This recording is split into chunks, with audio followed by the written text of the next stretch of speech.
You've been enjoying that maybe, but you know, I can't wait any longer. I'm sorry, song had to go.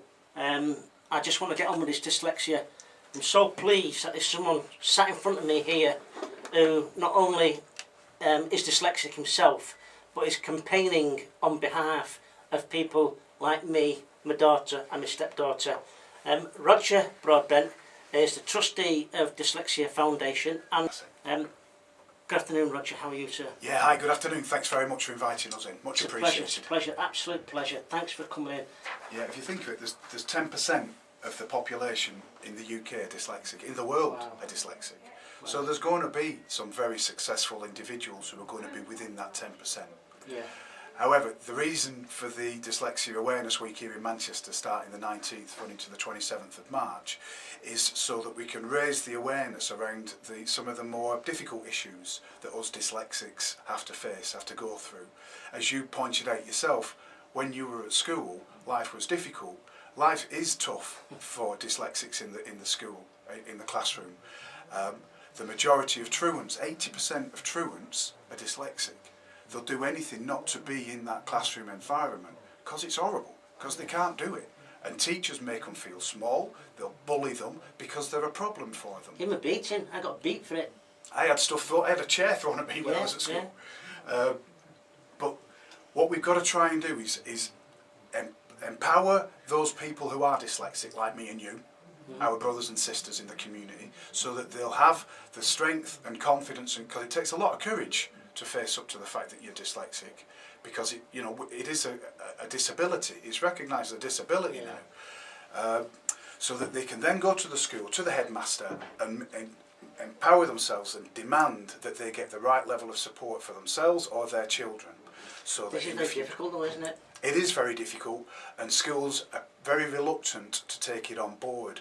I was phoned this week by a lady who's a professional here in Manchester. She's a single mum, she's got 2 kids, 7 and 9, working mum, and she thinks she's pretty sure her daughter's a dyslexic. She went to the headmaster and said, look, I want you to do assessments on my children because I think they're dyslexic. The headmaster refused and said that she'd have to pay for it herself. Now, an assessment, you know as I know, costs anything between 250 quid and 500 quid per individual. So she could have to pay £1,000. Where is she going to get £1,000 in today's climate? You know what I mean?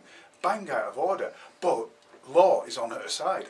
What she has to do is to go back to the headmaster. If the headmaster says no, she has to go to the board of governors of that school. If they say no, she has to take it to the local authority. And if they still say no, because it's breaking the law at each point, then she can go to the courts and insist that it's done. One of the key things here in Manchester that I'm aware of, and it really embarrassed me when I found out about it, is that Manchester's the self-harm capital of Europe. Now, if kids are driven to self-harm, there's something seriously going wrong with our community, and dyslexics are very high up on the list of self-harmers because of low self-esteem and these types of things, low self-confidence and what have you. And if we don't address them, then in effect we are condoning those kinds of behaviours. The blood is on our hands, if you like.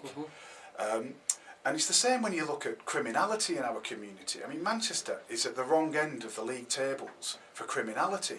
You know, we have frighteningly high levels of crime, and not putting too fine a point on it, a lot of our young juvenile offenders are dyslexic because they've fallen out of the normal system of education.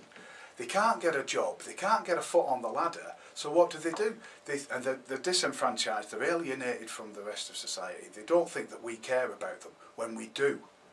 We all genuinely do, and especially my brothers and sisters who are dyslexic.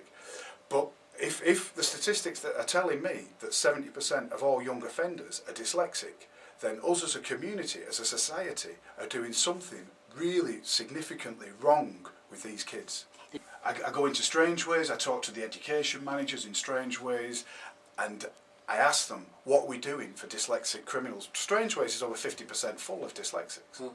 So when you see these guys, these mafioso guys driving around in the fast cars and committing all sorts of crimes, pound to a penny, they're dyslexic. So they're behaving in horrible ways, not realising that they've been badly treated all through their lives because they're dyslexic. Yeah.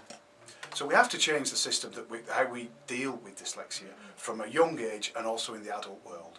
When individuals get caught up in crime and they go to prison, then we have to then use that as an opportunity to assess them for dyslexia and then to help them move on to become more mature members of our society who we want to live next door to us. It's going to go on forever then. Well, that's why unless people can help. That's why it was so good of you to let me come onto your radio programme to air these views, because nobody is talking about it like this, and you understand it really well, I can tell. I didn't even realise how much of the judicial services, people within the judicial services, as in the so-called criminals that are dyslexic, or have a dyslexia, I should say. Yeah, they're dyslexic. Over 50% of the prison population is dyslexic. If I'm dyslexic, and I'm in a classroom, and if my son's in a classroom and he's 5 or 10, give him the help and support he needs, because if we don't, then we will just keep perpetuating the situation that we've got now with the gun culture, with the crime rates that are sky high. And me, for one, as a resident of Manchester, I'm not prepared to accept that, and I'm not prepared to tolerate it anymore. And that's why I don't get paid by the Dyslexia Foundation. It's a charity. I do it out of my own free time. But this is why I'm on my bandwagon this week, and this is why we've got the Manchester Dyslexia Week's awareness. Some schools, and I'm not knocking every educational establishment, because I know for a fact that some are fantastic, but they think that just by giving you a sheet of green coloured plastic film, it's going to take your dyslexia away from you. No, not at all. We've got to be a lot more dynamic than that. We have to be, there's 10% of the population, so here in Britain that's 6 million people. So we've got to cater for these people as they're coming through education all through their lives. Yeah. So what we've got to try and do is to focus on what people can do. Don't try and make them understand or read Shakespeare when they're struggling keeping 2 words from dancing off the page. Yeah.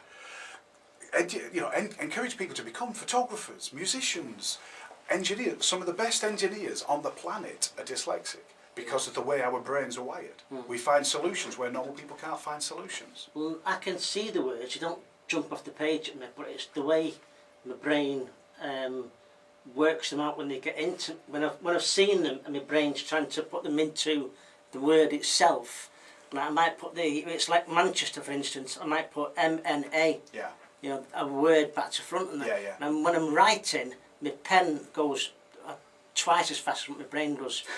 It's just like there's a spider has crawled all over the paper. Yeah. You just cannot read a word of it. It's atrocious, my handwriting. Yeah. And a lot of people feel shamed, you know, because they've been told at school they were thick, or the peers, the mates in the classroom, you know, picked on and bullied them, saying that they were thick. So they're scared now to reach out and ask for help. So we've got to show, you know, our colleagues, our people who live in our community, that we don't think they're thick. We don't want to put them down. We want to help them and to give them the support and the facilities in place so that we can help them and their families improve their lives and improve our lives. Anyway, I'm going to play some music and get back to you shortly. Brilliant. Absolutely brilliant. God alive, if somebody listens to this, they'll be rocking with me all week next week.